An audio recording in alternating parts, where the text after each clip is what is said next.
अपने legal rights के प्रति स्ट्रॉन्ग अवेयरनेस डेवलप करते हैं और इन्हें कोर्ट्स के बाहर और अंदर असर्ट भी करते हैं। किसान आंदोलन के फीचर्स को समझने के बाद इनकी कुछ लिमिटेशंस भी जान लेते हैं। लिमिटेशंस 19th सेंचुरी के किसान आंदोलन के समय किसानों को कॉलोनियलिज्म की इतनी ज्यादा समझ नहीं थी। इनके पास कोई नई आइडियोलॉजी या फिर नया सोशल, इकोनॉमिक और पॉलिटिकल प्रोग्राम भी नहीं था।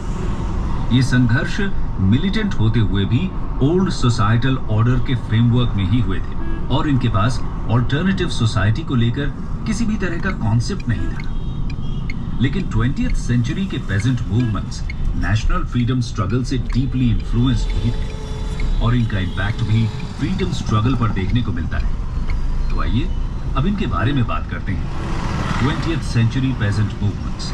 20th सेंचुरी के पेजेंट मूवमेंट्स में सबसे पहला गांधी जी द्वारा लेड 1917 का चंपारण सत्याग्रह और 1918 का खेड़ा सत्याग्रह आते हैं।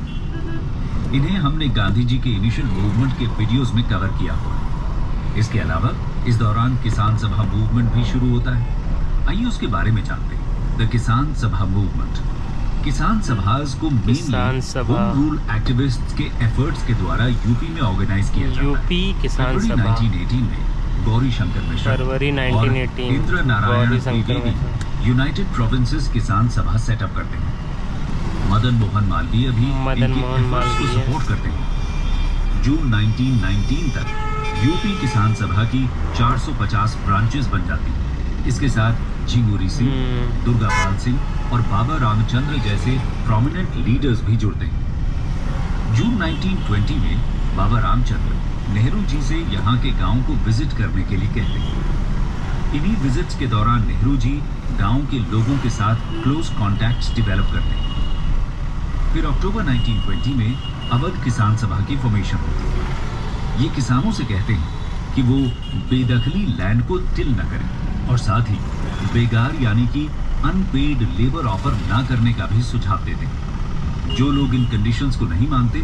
उनका बॉयकॉट किया जाता है और सभी डिस्प्यूट्स को पंचायत के द्वारा सॉल्व किया जाता है। किसान सभा पहले मास मीटिंग्स और मोबिलाइजेशन के द्वारा ही प्रोटेस्ट करती है, लेकिन जनवरी 1921 में ये पैटर्न चेंज हो जाता है और बाजार, घर और अनाज गोदामों को लूटना शुरू कर दिया जाता है। इस दौरान पुलिस के साथ भी इनका टकराव होता है। एक्टिविटी के मेजर सेंटर्स रायबरेली, फैजाबाद और सुल्तानपुर के डिस्ट्रिक्ट्स थे, लेकिन ये आंदोलन जल्दी ही डिक्लाइन हो जाता है। कुछ गवर्नमेंट रिप्रेशन के कारण और कुछ अवध रेंट अमेंडमेंट एक्ट 1921 पास होने की वजह से। लेकिन कुछ समय बाद ही यूपी में एक और किसान आंदोलन शुरू हो जाता है, एका मूवमेंट।